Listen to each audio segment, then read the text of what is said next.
안녕하세요. 백목사의 세상 읽기. 오늘은 3일절입니다. 유관순 열사에 대해서 다시 한번 알아보도록 하겠습니다. 저희가 어렸을 때는 유관순 누나 이렇게 배웠는데요. 최근엔 유관순 열사라고 부르고 있는 것 같습니다. 자, 유관순 열사는 1902년에 태어나서 1920년에 순국한 독립운동가죠. 고흥 유씨인데 서대문 형무소에서 모진 고문으로 인해서 순국을 하셨죠.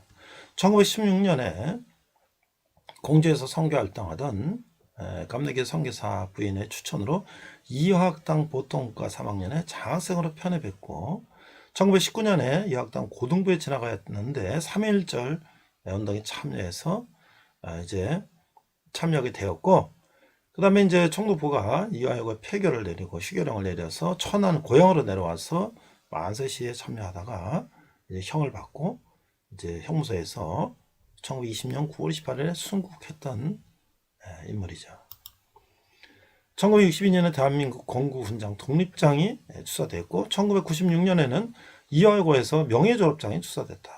그리고 충청남도 천안시 일원에 여러 가지 추모 사업들이 이루어졌고 또 유관순 체육관 이름도 있고 여러 가지 사업들이 있었다.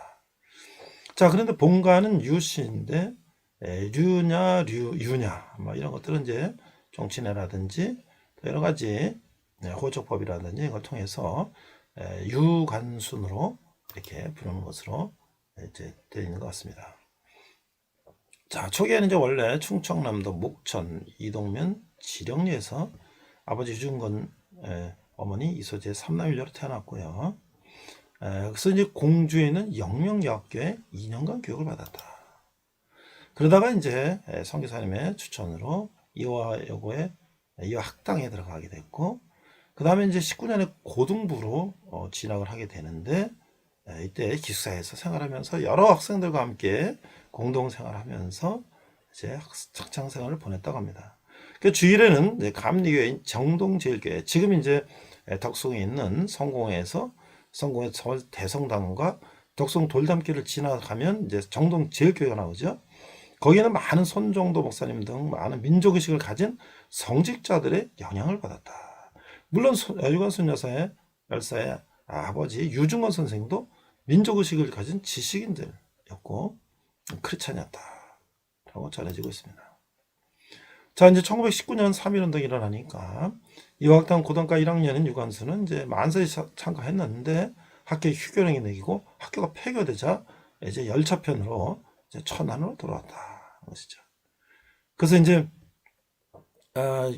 고향에 돌아온 유관순은 교회하고 이제 청신학교 학교에 가서 서울의 독립 시운동을 설명하고 천안에서도 독립운동 할 것을 이제 권유하고 드디어 4월 1일 아운의 장터에서 장날에 많은 사람들이 모였을 때 이제 수천 명이 군중들이 독립만세를 외치도록 이제 시위를 했다.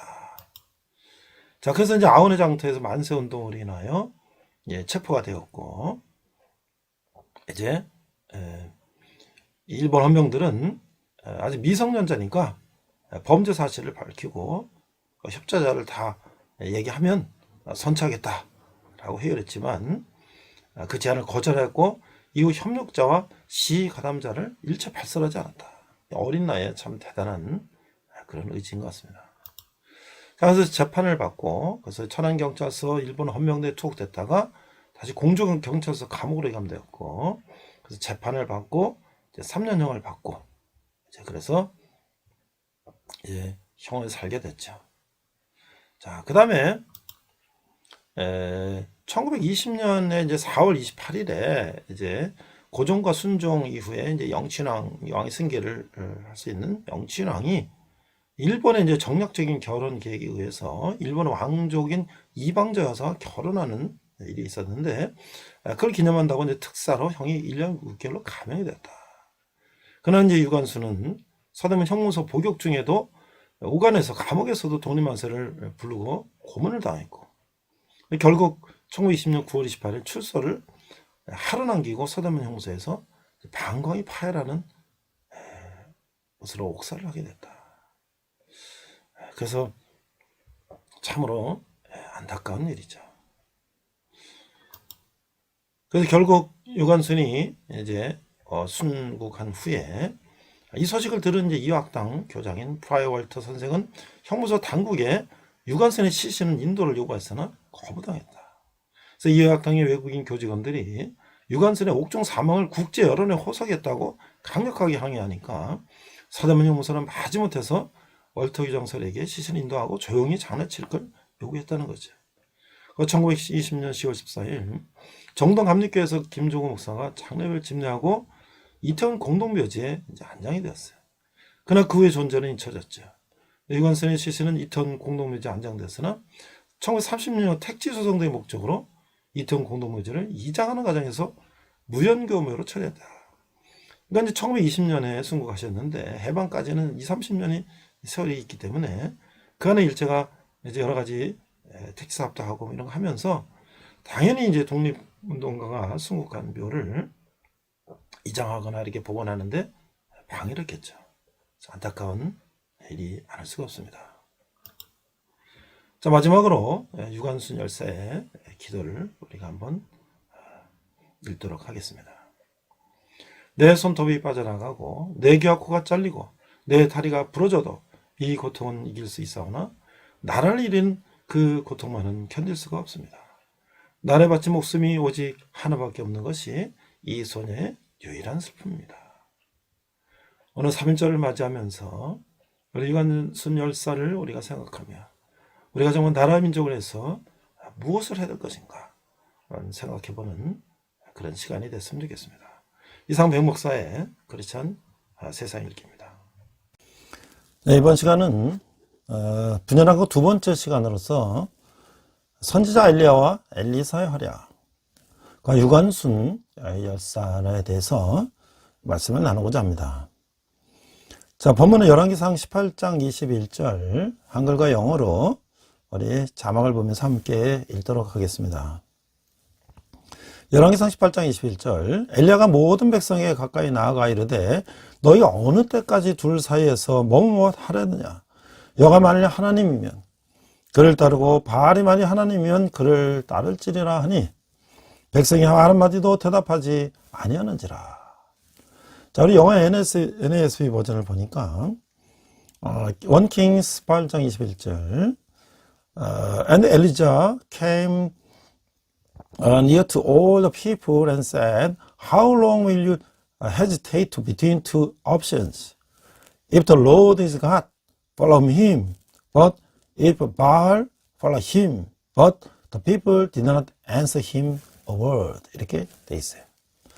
자, 이제 열왕기상 17장에서 19장은 이제 엘리야의 활동이 나오는데, 북쪽에는 이제 아합과 아시아, 여호람, 예후, 여호아스 이런 왕들이 지나가고요. 남쪽에는 여호사밧과 여호람, 아시아, 아달랴, 요아스 이렇게 열왕들이 지나가고 있어요. 자, 그런데 우리가 이제 엘리야의 사역을 보면은 이게 선지자에는 두 부류가 있다. 하나는 이제 행동을 통한 선지자. 그래서 prophets of deed. 또 말씀을 통한 선지자. prophets of words. 그런데 행동을 통한 선지자는 그들의 예언 활동을 직접 기록하지 않고 행동으로 활약하는 선지자다. 그러니까 우리가 말하면 엘리야와 엘리사 같은 선지자들이다. 그래서 말씀을 통한 선지자는 예언의 말씀을 기록으로 남긴 선지자, 즉 이사야, 여러 이제 우리가 예언자들이 있죠. 자, 먼저 선지자 엘리야는 행동을 통한 선지자였다. 이게 디셉 사람 엘리야는 북왕국에서 활약한 선지자였죠. 그 활약한 시대는 대략 BC 876년에서 852년 정도인데 이 북왕국의 사악한 아방 시대에 주로 활약을 했던 것이죠. 이때는 북왕국이 아하방이 아내인 이세벨의 포악성과 우상 숭배가 극에 다르는 때라는 거예요. 그 하나님 역사가 전환될 시점이라고 판단하실 때 이 선지자를 보내서 직접 역사에 개입하신다는 것을 우리가 볼 수가 있죠. 아합의 어두운 통치가 극에 달았다고 생각되는 시점에 하나님은 엘리야를 보내셨어요. 그는 갈멜산에서 바알 선지자 450명과 아세라 선지자 400명 도와 850명과 대결할 정도로 용기와 신념과 열정의 사람이었다라는 것이죠. 이 갈멜산의 대결은 누가 진정 우주를 창조하고 자연을 주관하는 진짜 신인가를 분명하게 보여주는 것이었어요.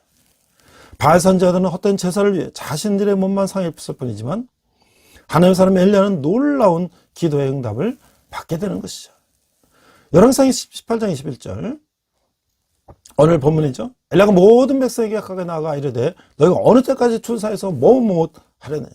여호와가 만일 하나님이면 그를 따르고 바알의 말을 하나님이면 그를 따를지니라 하니 백성이 말 한마디도 대답하지 아니하는지라. 자, 이 말씀은 엘리야가 오늘 우리에게 만약에 땡땡이 하나님이라면 교회를 떠나 그로 가라. 여러분들이 생각하는 그런 우상신들 그게 하나님이라면 그로 가라. 이런 말과 같다고 하는 거예요. 엘리야는 갈멜산의 승리로 해서 이스라엘의 위협이 극에 달하게 되니까 그 40일 밤낮으로 걸어서 호렙산으로 갔는데 아마 지금 그게 신의 산일 거라고 이제 추정되는데 거기 가서 이제 도망을 가는 거죠. 극도로 절망에 빠진 엘리야에게 하나님이 나타나셔서 바알에게 절하지 않은 7,000명의 신실한 자들, 이 남자들을 남겨두시고 하나님의 나라 회복운동은 계속되는 것을 이제 엘리야에게 확신시켜 주셨다는 거예요. 이 남자 사상은 바알에게도 중요한 것이에요. 그래서 로마서 9장 11장에 그 이야기가 나오죠. 이것은 바로 이제 하나님의 섭리를 보여주는 것인 거예요. 하나님은 언제나 하나님이 주도하시며 하나님 나라는 이 섞이지 않은 신실한 하나님의 사람들에 의해서 이루어진다는 것을 말해주고 있는 것이죠. 이 남은 자 7,000명 중 엘리야가 만나는 첫 번째 사람이 바로 엘리사였던 거예요. 하나님은 아람과의 싸움에서 소수의 아홉 군대가 승리하지만 아합은 회개하지 않는 것이죠. 오히려 이내 아내 이세벨과 공모해서 나봇의 포도를 강탈하는 행포를 부리는 거예요. 엘리야는 에사를 후계자 삼고 병거 타고 하늘로 올라가는 것이죠. 자, 그래서 이제 열왕기상 22장 41절에 53절을 보거나 우리가 역다 17장 20절을 보면 이 유다와 이스라엘의 계속되는 타락상들이 나오게 되는 거예요. 자, 이 역대기는 이 제사장적 관점에서 성전의 역사를 중심으로 기록한 역사라고 우리가 앞서 얘기했죠. 그 왕조 역사는 오직 유대의 왕조 역사만 기록하는 거예요. 그것이 바로 메시아스 계열이기 때문에.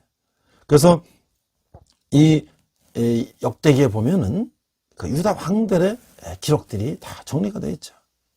그 역대사 하 17장에서 20장을 보면 유다 왕들의 통치를 기록하고 있는 거예요. 앞서서 우리가 언급했지만 이 아합 왕은 얼마나 이 악행에만 정신이 팔린 지도자였는가. 이 북왕국 7대 왕이 그는 그 시돈 왕 딸 이세벨과 정략적으로 결혼했고 이래서 적국 아람에 대한 입장이 강화됐으나 바알신과 아사라신도 함께 유입됐어요. 그 이세벨이 이제 강력하게 후원하니까 이스라엘은 이제 우상 천지가 된 거예요. 그래서 우상의 신전, 단 신상들이 세워지고 우상 숭배의 천지가 되어버린 것이죠.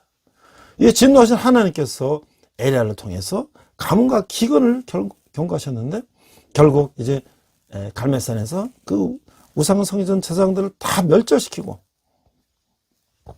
하나님이 참 하나님이신 것을 이제 극명하게 보여줬어요. 그러니까 아합은 하나님의 도움으로 몇 가지 정책 이제 성취도 했지만 여전히 여로보암의 죄를 따르고 아모리 사람들처럼 가중하게 우상을 숭배했다고 하는 것이죠. 나봇을 죽이고 이 밭을 탈취한 행위와 자신을 위해서 이 상하로 된 궁전을 짓는 그런 행위에서 그의 죄악된 성격과 탐욕의 단면을 볼 수가 있다는 거예요. 그러나 아합은 그의 가문에 내릴 하나님의 경고를 듣고 겸비하여 회개함으로 하나님께서는 그 집에 대할 재앙을 아들의 씨를 일단 연기해 주셨다는 것이죠. 인간은 하나님의 숨겨진 뜻을 알 수가 없는 것이죠.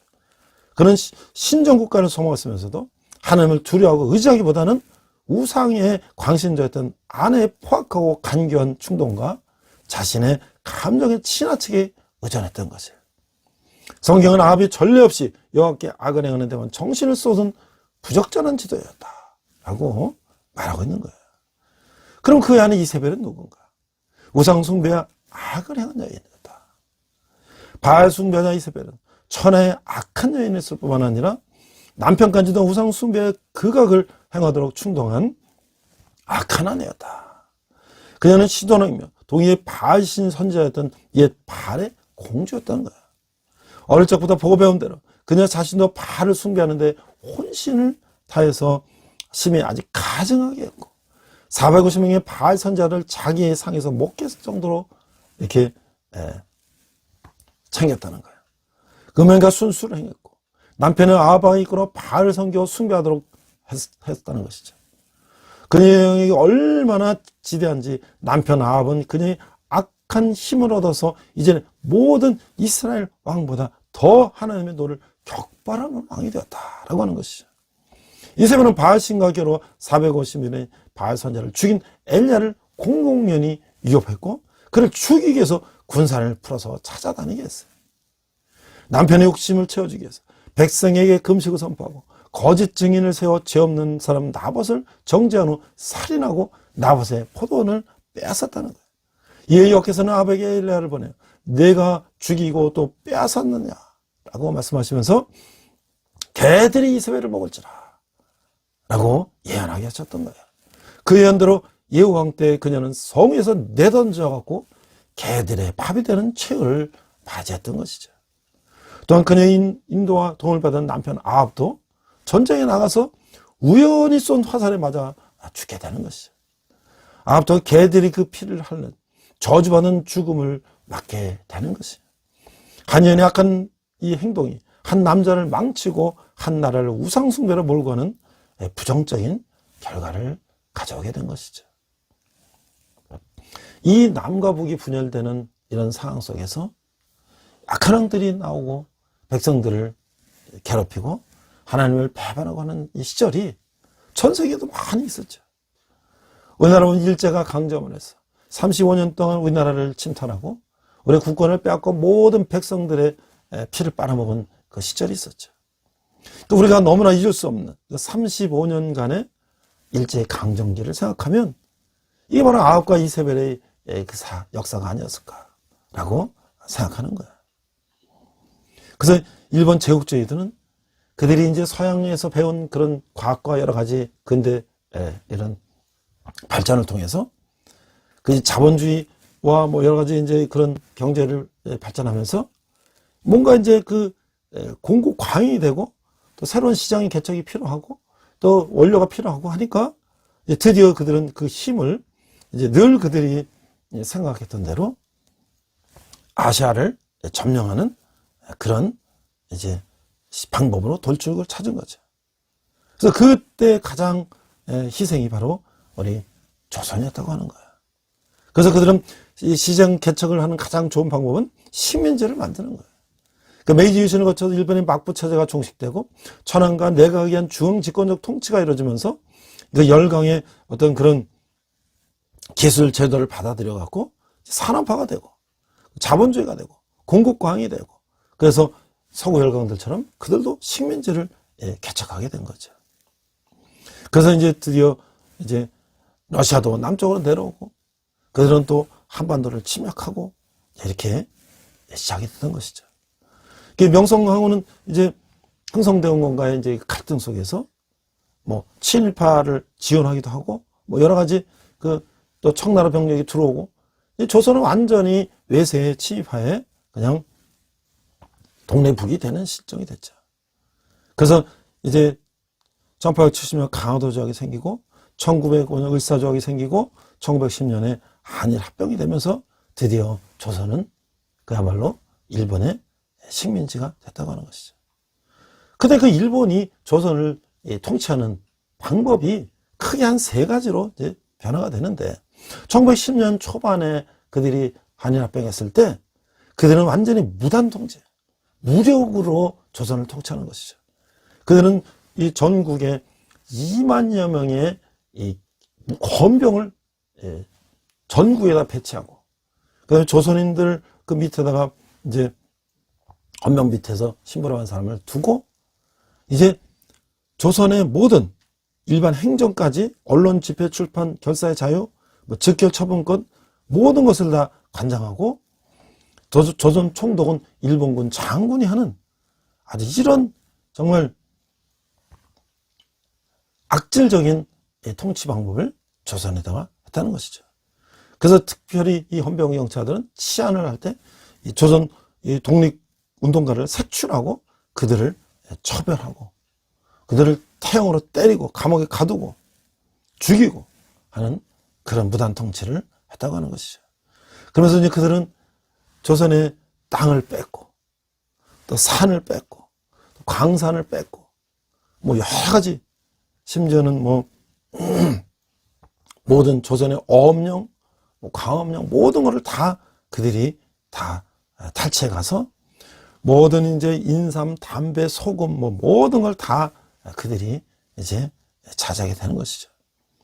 결국 이제 조선은 완전히 그야말로 뼈만 남은 그런 형국이 된 것이죠.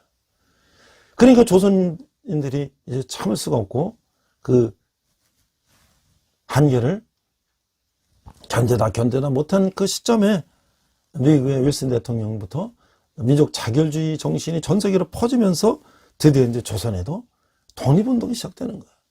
그 3.1 만세운동이 생기고 이제 조선을 무력으로 이제 지배하면 될 줄 알았던 일본이 조선이 3.1운동을 통해서 전국적으로 반항을 하니까 이제 그들은 태도를 바꿨어요. 그래서 문화 통치로 바꾼 거예요. 그래서 이제 그들은 이제 강압적인 통치에서 회유적인 거. 그래서 이제 기초적인 교육도 시키고, 뭐 언론도 조금 허가해주고, 그러면서 이제 뭐 대학도 좀 설립해주고, 뭐 이렇게 했지만 결국은 일본인이 우선이고 조선인은 그 이등민족이라는 거야. 그래서 그들이 이제 핵심적인 친위 인물을 골라서 그 인물로 하여금 귀족 양반 유림 부호 교육가로 종교가에 침투시켜서 계급과 사정을 참작해서 일본 친일단체를 조직하게 하는 거야. 그래서 각종 불교단체도 그렇고 또 조선 문제의 어떤 해결하는데 친일파들을 많이 편을 주고 또 양반 이거 유생 가운데도 친일파를 만들고 농민들을 또 회유하고 이렇게 해서 그들은 이제 문화통치라고 하는 걸 통해서 조선을 회유가 되고 또 무단통치 때 헌병들이 이게 강압적으로 통치하던 거를 보통 경찰로 바뀌었지만 결국은 숫자가 훨씬 더 많이 늘어나고 장비도 늘어났기 때문에 결국 그것이 완화된 것이 아니라 겉으로만 완화된 거지만 속으로는 더 교묘한 지배를 됐다는 거예요. 그리고 그들은 또 이제 수풍댐을 건설해서 조선에 쌀을 많이 생산하도록 했는데 결국 그 쌀은 자기들의 전쟁 물자로 이제 군량미로 다 수탈해 갔다는 거죠. 그러면서 그들은 이제 만주사변을 일으키고 이제 중국으로 진출하기 위해서 그야말로 조선은 완전히 병참기지가 되는 거야. 병참기지. 그래서 조선의 모든 이제 군수물자를 대기해서 제사상에 뭐 노그릇 뭐 노숟가락까지 다 총 대포에 탄피로 쐬게 되는. 그러면서 1937년 중일전쟁이 본격화되니까 국가 총동원령을 해서 이 쌀을 증식하고 한국 사람들은 조선 사람들은 쌀을 배급받는 그런 처지에 되게 됐다는 거죠. 그리고 이제는 식민지 국가의 국민들을 이제 징용이라는 이름으로 전쟁에 끌고 나가서 총알바지를 시키는 거예요. 그래서 한국의 이 조선의 10대 초반에서 40대 여성들을 또 정신다라는 이름으로 강제동원해서 군수공장에서 일하게 하고 또 위안부를 또 모집해가지고 성노예로 삼기도 했던 정말 인간으로서 할 수 없는 남의 나라를 쳐들어가서 그렇게 악랄하게 범죄를 저지른 나라가 바로 일본이었다는 거죠. 그래서 이 일본은 조선이 일본 영토인 이상 한국어는 일본의 방언이며 내지방을 뿌리며 궁극적으로는 소멸시켜야 한다. 그래서 조선어도 이제 쓰지 못하게 되는 한국어도. 그리고 이제 일본어를 쓰게 하고. 그래서 완전히 그들의 말로 하면 내선일체다. 일본과 조선은 하나다. 이래서 이제 완전히 조선을 일본화시켰어요. 그러다 보니까 옛날에 서당에서 글 보던 서당도 다 폐지되고 일본 학교는 또 안 가고, 이러다 보니까 1945년 해방이 됐을 때, 이 남한의 이 12살 이상 인구, 12살이면 초등학교 졸업한 인구 정도 되는데도 문명이 78%였다는 거야. 그러니까 이 일본이 조선을 뭐 도와주고 발전시켰다고 했지만, 결국 자기들의 목적을 위해서 조선을 이용해 먹고 조선의 피를 빨아먹은 것에 불과하다는 것이죠. 우리가 이 역사가 이게 열왕기 시대, 남북의 분열 시대, 아합 이세벨의 그런 시대만 그런 악한 왕들이 있었고 백성이 피를 빨아먹는 게 아니라 오늘날에도 이 근대한 세상에서도 나라가 나라를 침략하고 이렇게 수탈해가는 그런 역사가 있었다는 거예요. 그 배경이 무엇인가? 그들이 하나님을 섬기는 사람들이 아니라 그들의 우상을 섬기는 사람. 아합과 이세벨은 바알과 아세라상을 섬기는 여러 신상, 우상을 섬기는 사람들이었고, 일본은 천황을 자기의 신으로 삼고, 천황만이 신이 아니에요. 일본을 하면 수많은 신들이 있어요. 모든 것이 다 신이에요. 신사에 가면은 여러 이제 부적을 이렇게 열쇠고리처럼 파는데, 뭐 시험에 합격하게 해달라, 애기 잘나게 해달라, 뭐 모든 부적들이 그냥 선물 열쇠고리처럼 깔려 있는 것이죠. 어느 사람들 그 뭣도 모르고 이제 사오는데 그게 다 부적인 거예요, 부적. 우리나라 종이로 써 있는 부적이 아니라 마치 여행 상품처럼 열쇠고리 같이 된 그 부적인 것이죠. 자, 이제 우리가 열왕기를 이제 하를 한번 다시 살펴보면, 열왕기하는 이 열왕기 상해에서 계속 남북 왕조의 죄악상을 보여주는 거예요. 결국 멸망당함으로써 끝을 맺게 된다라고 하는 것이죠. 그리고 이제 엘리야가 승천하고 그 자리를 이제 엘리사가 이제 인계가 된다는 것이죠. 그 엘리사의 사역은 북왕국 아시아가 이제 왕이 되는 기간 동안에 이제 계속 됐는데, 엘리사는 엘리야가 땅으로부터 하나님의 그 앞으로 불말과 병거를 타고 직접 들려지는 것을 이제 목격하고 예언자라서 엘리야의 뒤를 잇게 되는 것이죠. 하나님은 엘리사를 통해서 이 5가지 기적을 통해서 하나님의 백성을 돌보심을 보여주는 것인데, 그 5가지 기적은 첫 번째, 엘리사는 과부의 기름병이 그녀의 빚을 갚게 충분할 만큼 만들어주는 사건을 보여줬고, 두 번째는 아이를 못 낳은 여인의 아이를 가질 것이라고 약속하고, 그의 아들이 죽었을 때 그를 그녀에게 다시 살려주고, 네 번째, 독이 든 음식을 먹을 수 있게 해주고, 5번째, 줄인 자들을 위해 음식을 공급해주는 그런 역사를 보여줬던 거예요. 그는 아람만의 군대장관 나만이 문둥병을 또 그 오만한 콧대를 꺾은 후에 고쳐주게 되는 것이죠. 후에 아람과 이스라엘 간의 전쟁에서 엘리사는 아람 군대가 있는 곳과 그들의 계획을 아는 일종의 초자연적인 능력을 보여주고 있어요. 궁극적으로 아람 군대가 사마를 포위 공격하지만 엘리사는 그의 젊은 사안에게 보이지 않는 군대가 그들을 보호하신다는 것을 보여주고 있는 것이죠. 엘리야와 엘리사는 그리스도가 오시기 800년 전에 살았던 선지자들이었어요. 그러나 그들의 삶은 신약의 영성과 같은 영성을 보여주며, 현대 신자들은 그들로부터 많은 것을 배울 수가 있는 거야. 엘리야의 이력은 모세의 삶과 유사한 점이 많았다는 것이죠. 또한 그건 선자의 전통의 연속성을 제공하면서 모세와 후대 8세기 때의 선자들을 연결시켜 주고 있는 것이죠. 모두가 악했던 이스라엘의 왕들은 그 나라를 파멸을 일으켰고, BC 722년에 북왕국은 아수르에게 멸망을 당하게 되죠. 유다왕국은 그 뒤 135년간 계속되었으나 그 BC 597년에 바벨론의 느부갓네살 왕이 예루살렘을 쳐들어와서 인구의 대부분을 이제 포로로 잡아가고, 그래서 사마리아의 멸망과 예루살렘의 멸망 사이에 선한 왕 히스기야와 요시야 그리고 악한 왕 므낫세, 아몬은 각각 남왕국의 운명에서 자신들의 역할을 수행했다. 그러니까 북왕국이 130년 먼저 망하고 남왕국은 130년 늦게 망했지만 결국 몇몇의 하나님을 다시 따르려고 했던 그 왕 때문에 몇백 년, 백몇십 년간 연장은 됐지만 결국 그들도 벌을 받고 말았다는 것이죠. 그래서 이 요시야 왕 때 성전에서 우연히 발견된 율법책을 기초로 해서 광범위한 계획이 진행되는 거야.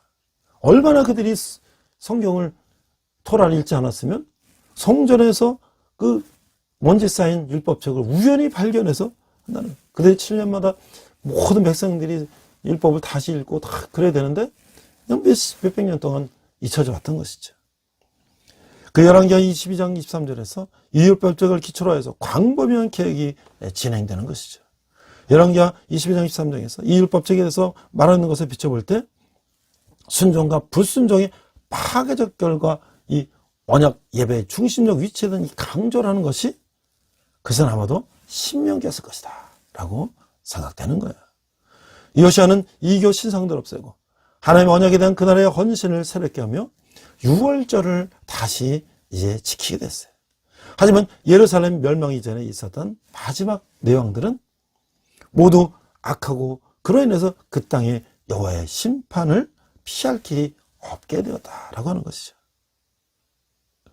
그러니까 이 하나님을 거역하고 우상을 섬기고 악행을 저지른 결과는 멸망이라고 하는 것을 이제 우린 북이스라엘과 남유다를 통해서 하나님 우리에게 보여주시는 거예요. 자, 그래서 이제 선지자 엘리사는 또 어떤 이제 사역을 했는가? 엘리사는 영적 칼급이 강한 성품을 가져서 효성이 칙한 차임을 볼 수가 있는데 그건 어떤 겸손한 자였다. 그 열왕기 9장 3장 11절에 보면 엘리야에게 손 씻는 물을 부셨다는 기사를 통해서 이 사실을 볼 수가 있다. 이 고대사에서는 주인에게 발이나 손을 씻는 물을 항아리에 부어주는 게 종들이 하는 것인데 그 엘리사는 이 자기 스승 엘리야에게 종처럼 그렇게 섬겼다는 거예요.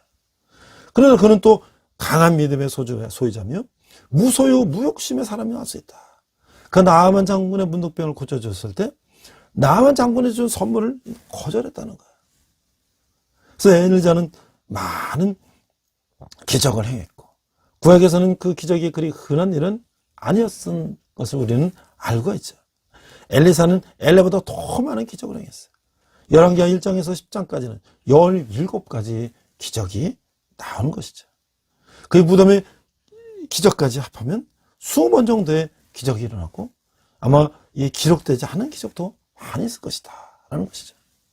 하나님 그 엘리사 역시 아무런 기록도 남기지 않은 행동으로 보여줬던 선지였다는 거예요. 그러나 많은 주범과 왕들은 그가 외치면 그의 말을 들었다는 거예요.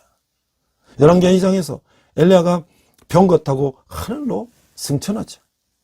이스라엘 사람들에게 엘리야의 위치는 대단한 것인데 그 엘리야가 죽지 않고 승천했기 때문에 메시아가 오기 전에는 반드시 하늘에 간 엘리야가 먼저 올 것이라고 그들은 믿었다는 것이죠.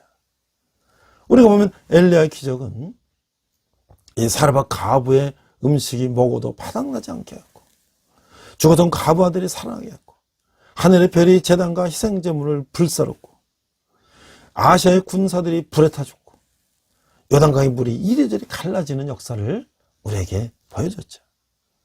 또 엘리사는 우리에게 요단강 물이 이리저리 갈라지고 여리고 성의 샘물이 맑게 고쳐지고 과부의 기름이 이제 떨어지지 않고 수넴 여인의 죽은 아들이 다시 살아나고 또 국의 독소가 제거되고 적은 음식으로 많은 무리를 먹이며 아람의 군대 장관 나아만의 문둥병을 고치는 또한 사한 게하시가 이제 외투를 몰래 훔쳤다가 걸려서 문둥병이 발하는 그런 사건도 있고 또 도끼 잃어버린 도끼가 물에 떠오르는 사건 아람 군사들의 눈에 모두 어떻게 되는 그런 사건들을 하나님께서 우리에게 보여주시며 악한 왕들이 그들의 잘못을 지적하고 하나님이 함께 하시는 것을 보여줬던 것은 엘리야, 엘리사의 사역이라고 할 수가 있는 것이죠. 그럼 앞서 제가 이 3.1절 이제 일제가 조선을 침략해서 그 힘없는 나라를 침략해서 완전히 나라를 자기 것으로 만들고 모든 것을 다 뺏고 백성들을 노예로 삼고 자기 마음대로 그렇게 통치했을 때 과연 하나님이 그것을 그대로 두셨는가? 1918년 미국의 대통령 우드로 윌슨은 민족 자결주의를 주장하게 됐고 거기에 이제 가마대 한국의 지식인들은, 청년층들은 제1차 세계대전 직후에 전개된 세계적인 민족 해방운동의 조류에 편성해서 대규모 해방운동을 전개했다는 거야.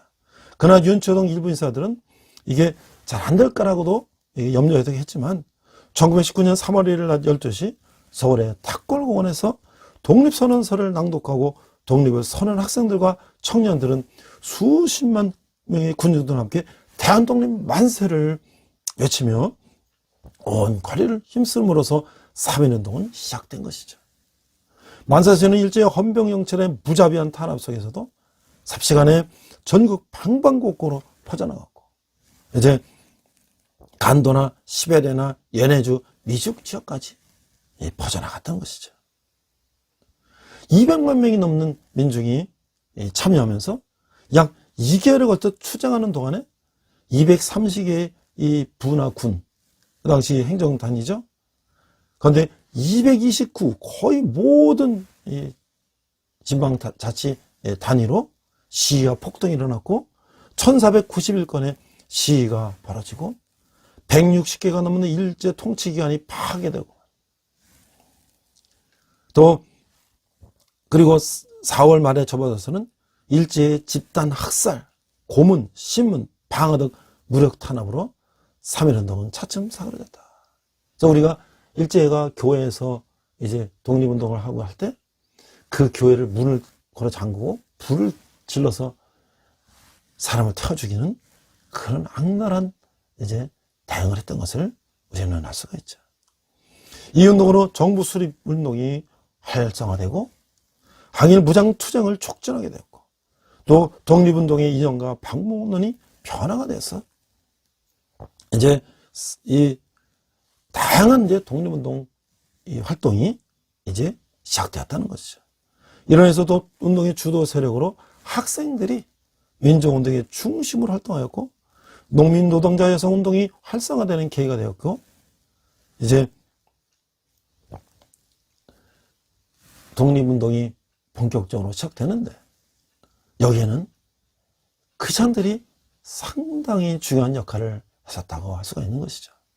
사실 이때는 우리 대한민국에 기독교가 전래된 지 불과 20, 30년도 안 된 초기였고, 그다음 전통적으로 유교적인 백성들이 거의 100%, 거기 이제 불교를 믿는 사람들이 거의 한 5, 60%, 70, 80% 되는 그 시절에 불과 총 인구의 몇 프로 되지도 않는 기독인들이 이제 3.1운동 독립선언서에도 많은 수, 33인 중에 많은 수가 기독교인들이 참여하고, 또 수는 적지만 전국적으로 만세운동, 3.1운동을 앞장선 교회들이 있었다고 하는 것이죠. 그 중에 많은 독립운동 활동하는 사람 중에 우리가 유관순 열사를 생각할 수가 있는 거예요. 그래서 그는 충남 목천에서 태어났는데, 지금 우리가 목천에 가면 독립기념관에 있죠. 그것은 유관순 열사가 이제 아원의 장터에서 독립운동을 한 것을 이제 기념하기 위해서 이제 세운 것이죠. 천안시 병천이죠. 그래서 그는 아버지 유중건, 특히 이 기독교 신자였던 할아버지 윤인기, 그리고 숙부 유중무, 이 집안의 일찍이 개신교 집안이 되었고, 유관순도 자연스럽게 이런 분위기 속에서 성장하게 됐다는 거예요. 유관순의 아버지 유중건은 사회개혁, 분열자 개봉, 교육사업 등을 해서 그 자주 독립의 길을 찾기 위해서 이제 흥호학교라는 그 학교를 세우고 운영에 가담해서 인재를 배출하는 그런 노력을 했다. 그래서 그 아들, 큰아들 유성은 공주 영명학교에서, 둘째 딸은 유관순은 영명학교 2년 다니고 선교사의 추천으로 이화학당에서 공부할 수가 있었다고 하는 거야. 그래서 유관순의 고향은 철도가 부설되기 전에 서울과 충청남도 공주를 연결하는 이 교통 요지에 선교사님들이 집중적으로 개신교를 전파하는 곳이었다. 그래서 그저께 많은 교회가 생겼다는 거야.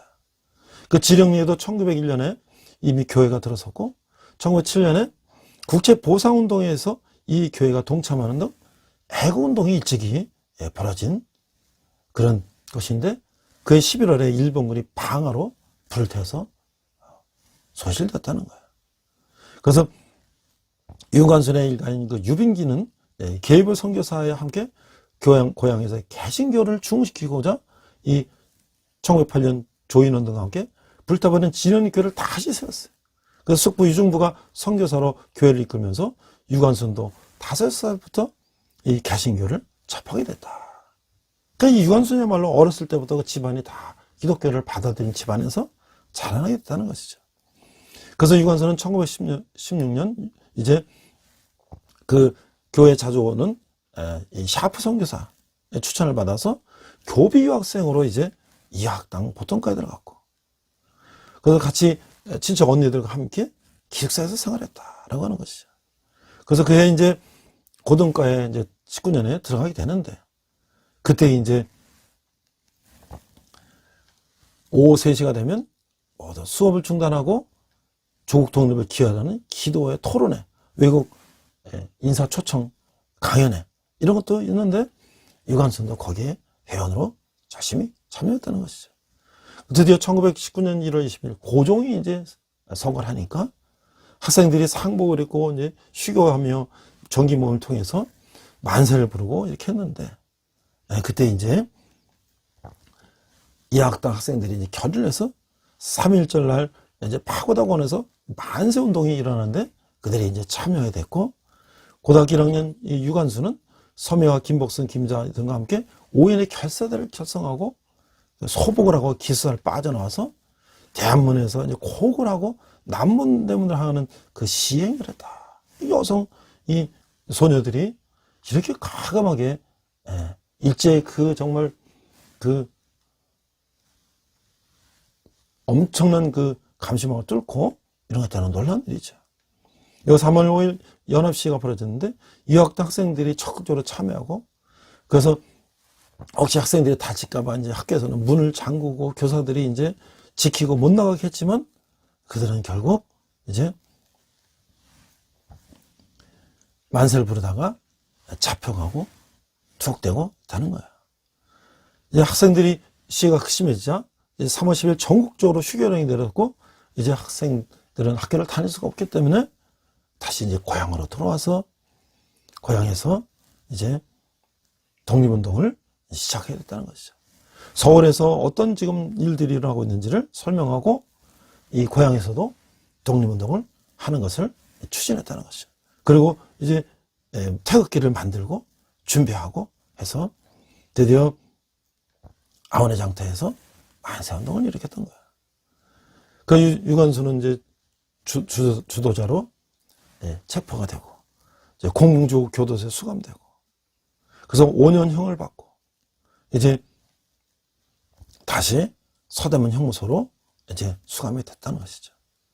그러나 그럼에도 불구하고 그 다음에 3월 1일 날 그 감옥에서 옥중 만세운동을 벌여서 3,000명의 수감자들이 함께 호응하고 만세가 바깥으로 터져나갈 정도로 되니까 이제 그 많은 백성들이 서대문 형무소로 모이고 그 전차가 막 마비되는 정도로 사람들이 모이고 일본 기마 경찰들이 이제 그걸 진압하게 되고, 결국 이 사건으로 유관순은 다시 심한 이제 고문을 받게 됐다는 것이죠. 이제 그러나 그때 영친왕이 일본 이방제 여사 결혼하는 일로 인해서 유관순이 1년 6개월로 가명을 되고 이제 석방되기 하루가 전에 이 계속된 고문과 영양실조로 인해서 1920년 9월 18일 18세의 나이로 이제 순국을 했다는 거야. 그래서 이제 그 학교에서는 유관순의 시신을 돌려달 걸 요구했지만 교도소에서 거부했는데 결국은 항의하고 세계적으로 그것을 알리겠다는 그 학교 측의 항의에 마지못해 일본 에서는 그를 조용히 장례 진행할 걸 하고 시신을 돌려줬다는 거죠. 학생들은 이제 학교로 들어오니까 통곡을 하면서 그 장례식을 지냈고, 그 다음에 이제 실제로 그 사진을 통해서 유관순이 심한 고문과 구타와 영양실조로 이제 사망한 것으로 이제 알려졌다는 것이죠.